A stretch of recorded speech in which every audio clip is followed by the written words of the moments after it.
Hi, it's Alex. Today I want to talk about intersex people and intersex conditions.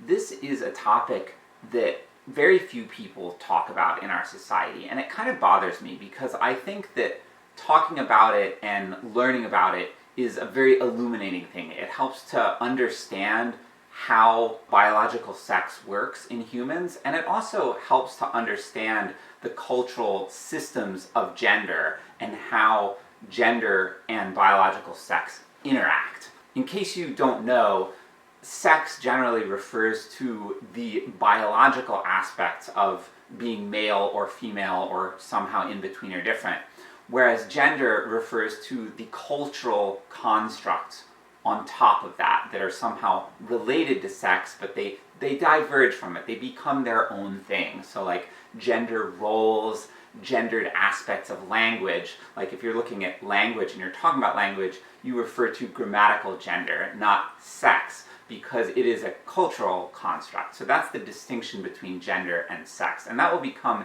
important if you are talking about intersex people in particular.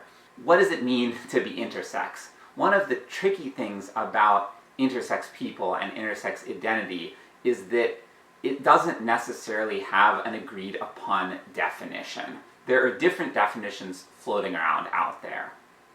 The narrower definition that will result in fewer people being classified as intersex is generally people who, at the time of birth, have ambiguous genitalia.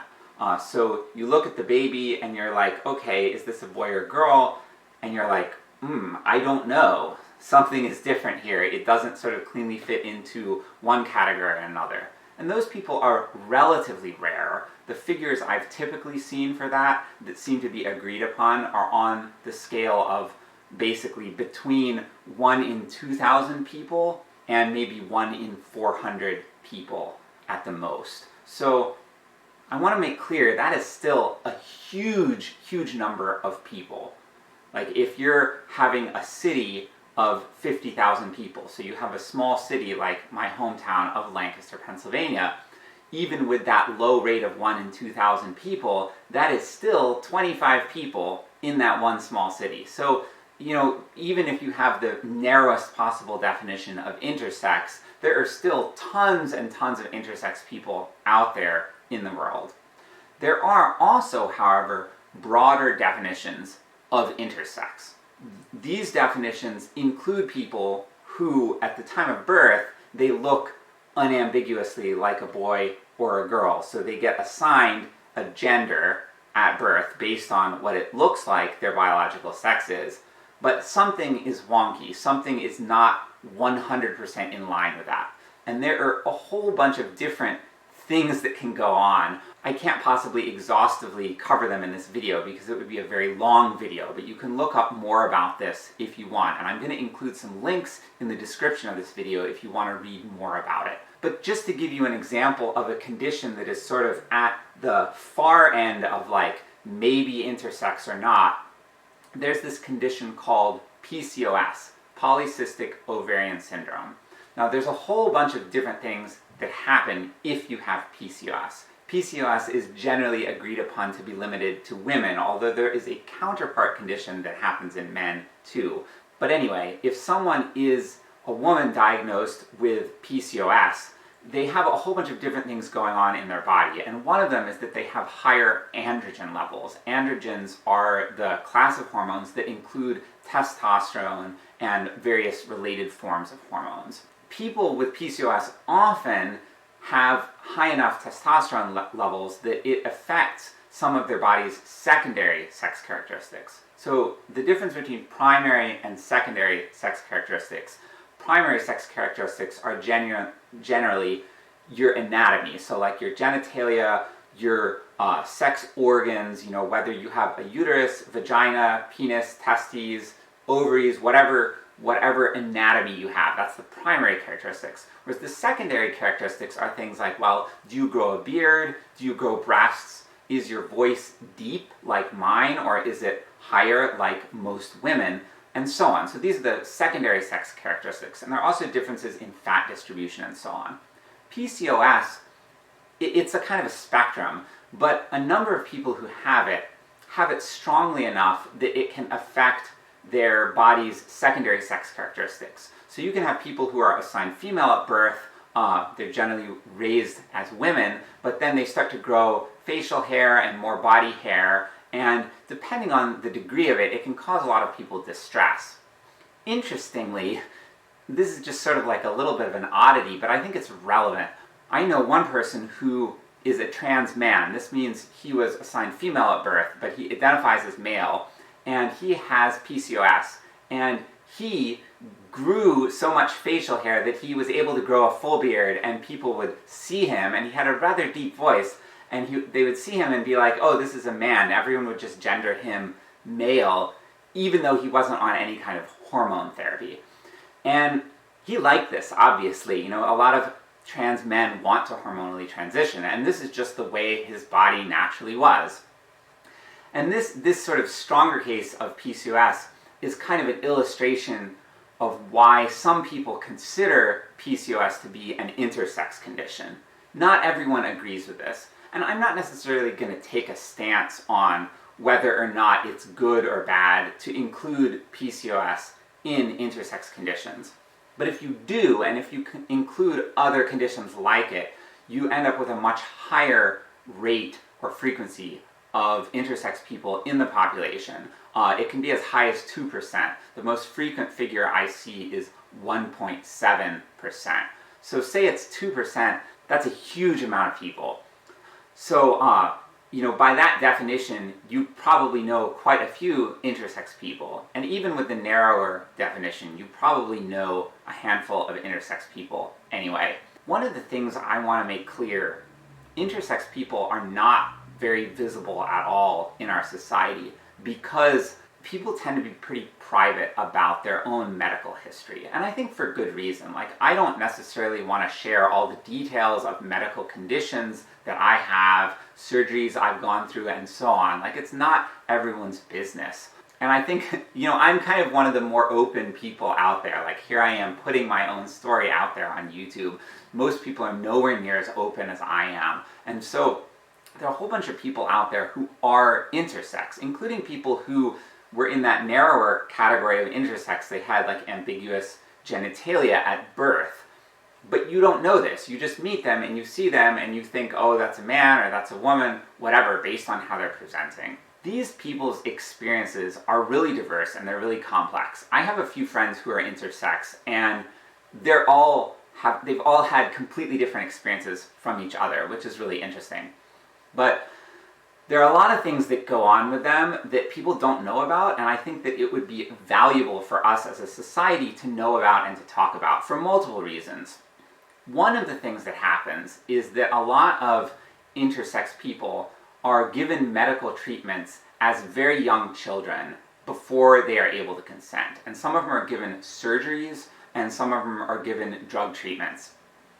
And this is important. There's a lot of discussion right now about trans people and about whether or not it's acceptable to give medical treatment to trans people. And I think it's good to ask these questions. It's good to ask questions like, is it a good idea to operate on a child before they're old enough to know about the implications of that operation? I think it's good to ask these tough questions. And I tend to think our society is overly biased in terms of medical interventions, that we tend to intervene too easily and too readily. And this is one point where I'm often at odds with liberals in our society and people who support trans rights. I support trans rights in a long list of ways, but I also think we sometimes over-medicalize trans people. But there's a hypocrisy here, because I see a lot of people fussing and complaining and getting really alarmist about medical treatments given to trans people who are minors. And I see from these people, I see no mention or concern at all of intersex people. And the thing that pisses me off the most is when I bring up the question, I'm like, well, what do you think about operations on intersex children before they're old enough to consent to it? How do you feel about that? No one ever answers me. If I'm talking to people who are opposed to giving medical treatment to transgender youth, people under 18, legal minors. These people have never answered my question. Every time I ask that question, they just stop talking. They disappear from the discussion. And I don't know what's going on in their head, but I really, really want people to tackle this issue. Like, this is why I say I want us to talk about intersex people. There are children in the US and all over the world who are being operated on without their consent, very young. They're being given irreversible surgeries because of their intersex conditions. And I think I'm not going to say that there's any one right solution to this, but I want us to be having a discussion about it. Is this an acceptable thing to do? Are we handling this the right way? Because a lot of the people that I talk to who have had some of these medical interventions when they are young, they are not happy about some of the things that were done to them. One of the common things that I see with intersex people is that intersex people tend to be forced into the gender binary. And this is very frustrating. A lot of the people who talk about biological sex in discussions about trans people, they're like, oh, well, biological sex is just the way it is. That's the way you are. You're either a man or you're a woman, blah, blah, blah. And that is not true of intersex people. Intersex people are in some sort of weird gray area where they have aspects of male biological sex and aspects of female biological sex. And there's all sorts of different conditions in there. So there are people where they will be raised, like one person I know was raised as a girl, but they never felt like a girl internally. So in a sense they're trans in that they don't identify as the gender that they were assigned at birth. And they later ended up getting hormone therapy to bring some of their body's sex characteristics in line with their own identity. And then they discontinued that after they had had some permanent changes. So this kind of experience is typical. A lot of intersex people, they have all sorts of different experiences with gender. You can have a bunch of intersex people will be assigned female at birth or assigned male at birth, and they don't all have the same gender identity. And people with the same gender identity, they don't necessarily want the same medical interventions. There are other people out there who had interventions done on them before they were old enough to consent, but they were happy with that outcome. So I want to make clear there's no one narrative here. I'm trying to represent the full range of things. So apologies to any intersex people out there if I have not included your voice. I have tried to look up different experiences and just talk to the people I know personally. So this is my own limited slice from the people I personally have come into contact with. But the point is, there are people who have all these things done to them before they're old enough to know what the implications of that will be. And I also want to make clear that parents are also not necessarily given any choice about this. A lot of the times, the way gender works in our society, people are told, oh, this child is a girl, this child is a boy. If you're in the hospital and you give birth, they don't necessarily use the term intersex. And I think this is problematic. I really want us to be talking about these things. I want intersex people to stop being invisible. I want us to start talking about how biological sex is a little bit more complicated than male and female. And I want to have those tough questions about, well, what about these gray areas between being intersex or not? Like, where do you draw the line? And I think it's useful sometimes to delve into those questions that don't necessarily have clear answers. One of the things I'm frustrated with about our society, I think a lot of people have a tendency to try to force things into boxes that don't fit completely. And intersex people are a perfect example of this, but the pattern plays out in many, many other ways. Trans people are yet another example of it. Also, neurodivergent people. I am neurodivergent in my own way. My brain works differently from the average person, for better or for worse. I have some advantages and disadvantages. The point is, our society often struggles with these things, and I have a big problem with this. I don't think there's anything wrong with being different. There's not anything inherently wrong with being a rare example of some aspect of humanity. We need to stop pathologizing these things. I want us to really see the world the way it is, see the full range of human beings the way we really are. If you talk to scientists who study gender, you will find that there is a general consensus that biological sex in humans is not a strict binary. There is a really compelling article about this that I will also link to in this video, so if you're not convinced, I would really encourage you to read that article. But yeah, that's what I have to say.